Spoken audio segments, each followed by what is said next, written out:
পাকা ফলার উপেন্দ্রকিশোর রায়চৌধুরী। পাড়া গাঁয়ে এক ফলারে বামুন ছিল। মানে বলছি ধীরে ধীরে শোনো, সব বলবো।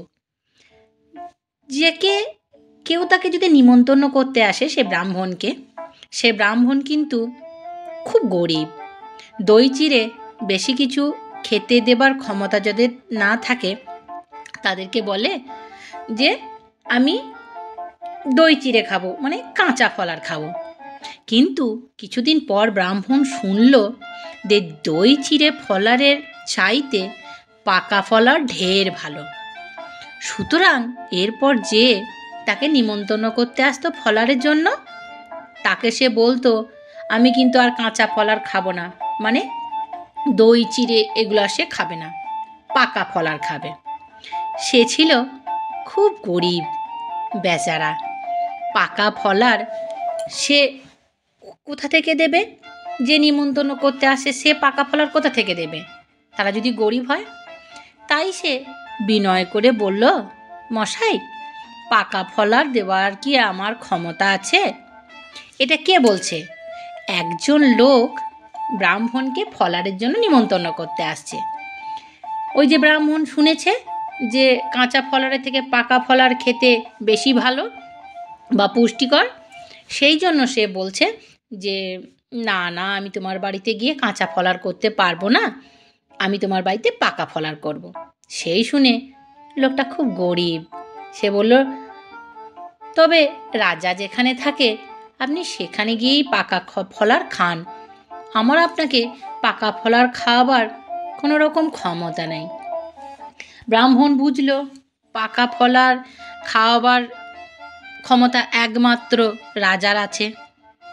ব্রাহ্মণ পাকা ফলার খাওয়ার জন্য রাজবাড়ির উদ্দেশ্যে চলল। পথে যাকে দেখে তাকেই সে জিজ্ঞাসা করে, হ্যাঁ গা, রাজার বাড়িটা কোথায়? একজন তাহাকে রাজার বাড়ি দেখিয়ে দিয়ে বলে, ওই যে পাকা বাড়িটা দেখছো, ওটাকেই রাজার বাড়ি বলে। ব্রাহ্মণ পাকা ফলার যেমন খেতে চাইছে, পাকা বাড়িও তেমন দেখতে পেল। সুতরাং পাকা বাড়ির কথা শুনে সে ভারী আশ্চর্য হয়ে গেল। রাজার বাড়ির দিকে তাকিয়ে সে দেশের সব লোকেদেরই কুঁড়ে ঘর তাকিয়ে দেখল। ভাবলো, বটে খালি রাজার এই সুন্দর পাকা বাড়ি। রাজার বাড়ি দেখে ব্রাহ্মণের মুখে লাল পড়ে গেল। সে গদগদ স্বরে বলল, পাকা বাড়ি? আহা, পাকা বাড়ি বটে, তা হবে না কেন? সে যে রাজা, তাই যে এমন বাড়িতে সে থাকে। ওটা তৈরি করতে কত না ক্ষীর, কত না ছানা, কত না চিনি না লেগেছে। এ মনে করে ব্রাহ্মণ তাড়াতাড়ি গিয়ে রাজার বাড়ির একটা কোণ কামড়িয়ে ধরল। আবার তখনই উফ করে কামড় ছেড়ে দিল। তারপর সে ভাবল, আচ্ছা, এই পাকা ফলারের এত নাম এই জন্য। তার খানিকটা ভেবে সে বলল, ওহো, এইবার আমি বুঝেছি, নারকেলের মতো আর কি, ওটা ওর খোলা, আসল জিনিসটা এর ভেতরে আছে। এই বলে সে আগের চাইতে দ্বিগুণ উৎসাহে কামড়াতে লাগলো। তার দুটো দাঁত এই কামড়াতে কামড়াতে ভেঙে গেল। তাতে কিন্তু ওর গ্রাহ্য নাই। কামড়াতে কামড়াতে সে সেই বাড়ির একটা কোণ খানিকটা ভেঙেই ফেলল। আর মনে করছে যে এর থেকে বেশি আমাকে কিন্তু ভাঙতে হবে, আর কিন্তু বেশি দেরি নেই, এরপরই পাকা ফলার আসবে। এমন সময় কোথা থেকে মস্ত পাগড়িওয়ালা এক দারোয়ান এসে তাকে ধরে ফেলল। আরে ঠাকুর, क्या करते हो? महाराजा के इमारत आप खा डालोगे क्या? चलो तुम हमारे साथ चलो। এই বলে দারোয়ান তাকে রাজার বাড়ির নিকট চলল নিয়ে। দারোয়ানের কাছে সকল কথা শুনে রাজা বললেন, কি ঠাকুর, ওখানে কি করছিলে? আমার বাড়ির একটা কোণ কামড়ে কামড়ে তুমি কি খাচ্ছিলে? ব্রাহ্মণ উত্তর করল, মহারাজ, আমি পাকা ফলার খাচ্ছিলাম, খোলাটা না ভাঙতে ভাঙতেই এই বেটার দারোয়ান আমাকে ধরে নিয়ে চলে এসছে। এই কথা শুনে মহারাজ তো হো হো করে হাসতে লাগলো। আর সে বেশ বুঝতে পারল যে ঠাকুরের পেটে অনেক বুদ্ধি। যাই হোক, তার সাদাসিধে কথাগুলো রাজার কিন্তু খুব ভালো লাগলো। সুতরাং তিনি হুকুম দিলেন যে এই ব্রাহ্মণকে পেট ভরে পাকা ফলার খাওয়ার মতো ময়দা, ঘি আর মিঠাই দিয়ে দাও। ব্রাহ্মণ মনের সুখে রাজাকে আশীর্বাদ করতে করতে ময়দা, ঘি আর মিঠাই নিয়ে নিজের ঘরে ফিরে এলো। আসবার সময় সে বলে আসলো, পাকা ফলার খাওয়ার পর আবার আসবে রাজামহাশয়কে আশীর্বাদ করতে। পরদিন সকালে রাজামহাশয় মুখ হাত ধুয়ে সভায় এসে বসেছে। তখন দেখছে ব্রাহ্মণ একটা কোণের মধ্যে বসে আছে। রাজামশাই ব্রাহ্মণকে গিয়ে জিজ্ঞাসা করলেন, কি ঠাকুর, কাল পাকা ফলার কেমন খেলে? ব্রাহ্মণ বলল, মহারাজ, অতি চমৎকার খেয়েছি। পাকা ফলার আর কি মন্দ হয় বলুন? পাকা ফলার কি মন্দ হতে পারে? কিন্তু গুঁড়ো গুঁড়ো আগে গলায় বড্ড আটকা ছিল, জল দিয়ে গুলে নিতে শেষে তরল হলো, কিন্তু অর্ধেক খেতে না খেতেই বমি হয়ে গেল। ময়দা আর ঘি দিয়ে সে লুচি তৈরি করতে হয়। ব্রাহ্মণ সে বেচারা তা কি জানতো না। কাজেই সে ওই কাঁচা ময়দায় ঘি আর মিঠাই দিয়ে মাখিয়ে খেতে লেগেছিল। যখন ঘি আর মিঠাই দিয়ে খেতে পারল না, সহজে যখন আর এটা গিলতে পারছিল না, তখন সেটাকে তরল করার জন্য তার সঙ্গে সঙ্গে জল মিশিয়েছিল। সেই জন্যে খেতে তার খুব ভালো লাগছিল বটে, তবে পেটে তো আর থাকবে না, এই যা দুঃখ। রাজা দেখলেন লুচি নিজে তৈরি করে খেতে হলে আর ব্রাহ্মণের ভাগ্যে পাকা লুচি ফলার আর ঘটবে না। পাকা লুচি খাওয়া বা পাকা ফলার খাওয়া ব্রাহ্মণের কপালে আর হবে না। সুতরাং তিনি তার যে রাঁধুনি সেই বামুনকে ডেকে বললেন যে, ব্রাহ্মণ, এই যে ব্রাহ্মণকে দেখছো, ময়দা ঘি নিয়ে যাও, তুমি নিজের বাড়িতে নিয়ে গিয়ে তুমি লুচি তৈরি করে দাও। এই ঠাকুরকে পেট ভরে পাকা ফলার কিন্তু তুমি নিজে হাতে রান্না করে খাইয়ে দিও। রাজামশাইয়ের রান্নাঘরের রাঁধুনি, সে তো বিখ্যাত রাঁধুনি, সে বামুনকে তার বাড়ি দেখিয়ে দিয়ে বলল, আমি খাবারটা তৈরি করে রাখবো, বিকেলে আপনি এসে খাবেন, ঠিক আছে? আমি বাড়িতে থাকবো না, আমার ছেলে আপনাকে খেতে দেবে, ঠিক আছে? ব্রাহ্মণ রাজি হয়ে বাড়ি গিয়ে বিকালবেলার জন্য অপেক্ষা করতে লাগলো। রাঁধুনি ব্রাহ্মণ তার ছেলেকে সব বুঝিয়ে দিয়ে গেল, কিন্তু রাঁধুনি ব্রাহ্মণের ছেলেটা ভালো লোক ছিল না। একটা চোরের সঙ্গে তার বন্ধুত্ব ছিল। রাঁধুনি ব্রাহ্মণ ফলারের বামুনের জন্য লুচি সন্দেশ সমস্ত তৈরি করে রেখে দিয়ে ছেলেকে বলে গেল যে একটা ব্রাহ্মণ আসবে পাকা ফলার খাওয়ার জন্য, সেই লোকটি এলে তাকে বেশ করে খাওয়াবে। বেশ? তার ছেলে বলল, তা তোমার কোনো চিন্তা নেই বাবা, আমি তাকে খুব যত্ন করে খাওয়াবো। রাজা রাঁধুনি ব্রাহ্মণ রাজবাড়িতে রান্না করতে চলে গেল ছেলের ওপর সমস্ত দায়িত্ব দিয়ে। আর তার ছেলে ফলারে বামুনের খাবারের আয়োজনের মন দিয়ে দিল। 2 সের লুচি আর তার মতো তরকারি, মিঠাই ইত্যাদি প্রস্তুত করে দিয়েছিল সেই রাঁধুনি ব্রাহ্মণ। তার ছেলে করলো কি, 4খানা লুচি আর খানিকটা তরকারি ফলারে বামুনের জন্য রেখে তার সমস্ত সেই নিজের হতভাগা বন্ধুর জন্য নিজে রেখে দিল। ফলারে বামুন আসার পর সে সেই 4খানা লুচি তাকে খেতে দিল।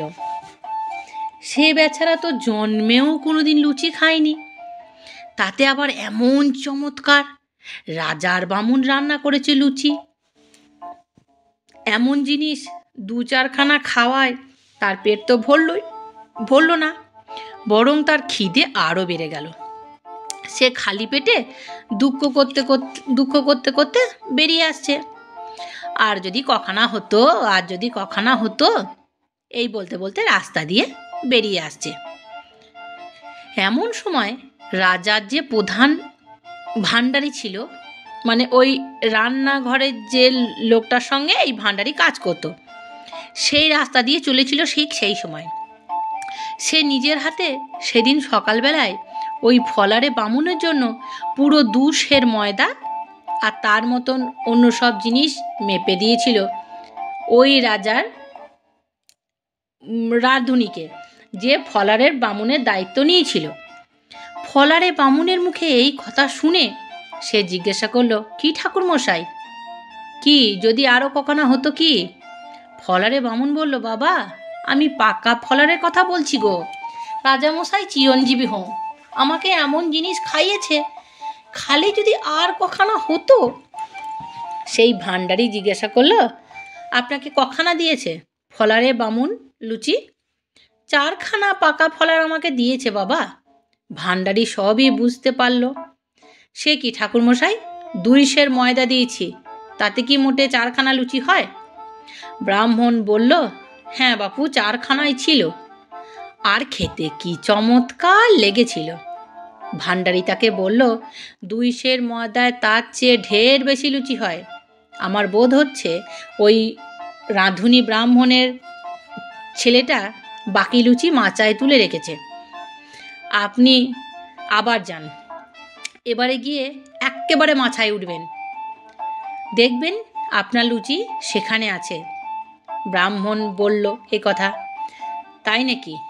বাপু তুমি বেঁচে থাকো গো, হতভাগা বেআকেল বাঁদর শয়তান পাজি। বলতে বলতে সেই রসুনের ব্রাহ্মণের বাড়ি পানে সে গেল। গালিগুলো অবশ্য ভাণ্ডারীকে দেয়নি, রাঁধুনি ব্রাহ্মণের যে ছেলেটা ছিল, যে তাকে 4খানা লুচি দিয়েছিল, গালিগুলো তাকে দিতে দিতেই তাদের বাড়ি পানে গেল। যে রাঁধুনি ব্রাহ্মণের ছেলে ফলারে ব্রাহ্মণকে 4খানি লুচি খাইয়ে বিদায় করে দিয়েছিল, তা সেই বন্ধুর কাছে তখন সে গিয়েছিল।